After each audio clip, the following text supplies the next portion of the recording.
นทีมีแค่ใจที่รักเขามันหลายปีเจ็บอีหลีมีแต่กินน้ำตา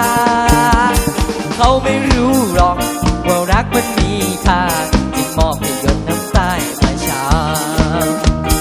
ทำได้เพียงแลกให้เมาให้ถึงเขาผู้เมาที่ทิ้งไป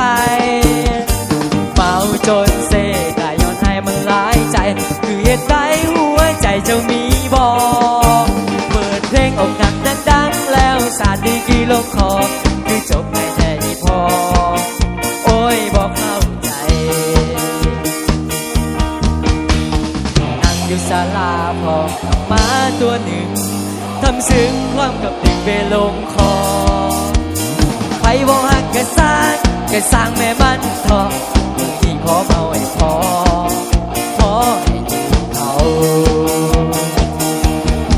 ที่เป็นคนเมาเพราะเจ้านอกใจหักสิตายก็ไปน้ำเขากินยาแทนเขาวันหลายปีบอกหักก็บอกว่าหักอย่าให้ความหวังแล้วนี้เสียหลักเสียหาดีกี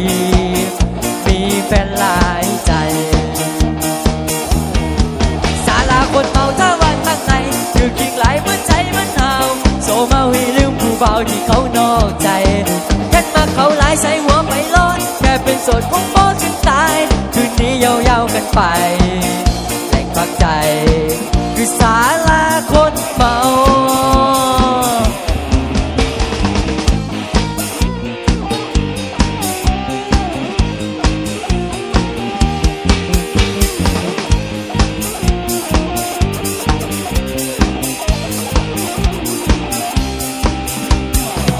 อยู่ศาลาพร้อมหมาตัวหนึ่ง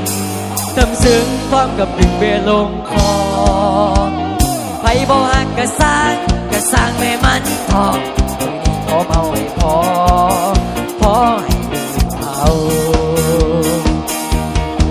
ที่เป็นคนเมาเพราะเจ้านอกใจหักสิตายก็ไปน้ำเขากินยาแทนเขามันหลายปี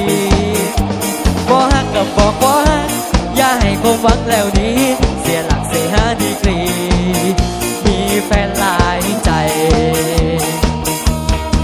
ศาลาคนเมาเช้าวันตั้งไหนดึกยิ่งหลายเมื่อใจมันหนาวโซเมาให้ลืมผู้เบาที่เขานอกใจขันมาเขาหลายใส่หัวไปรอดแกเป็นโสดคงพอถึงตายคืนนี้ยาวๆกันไป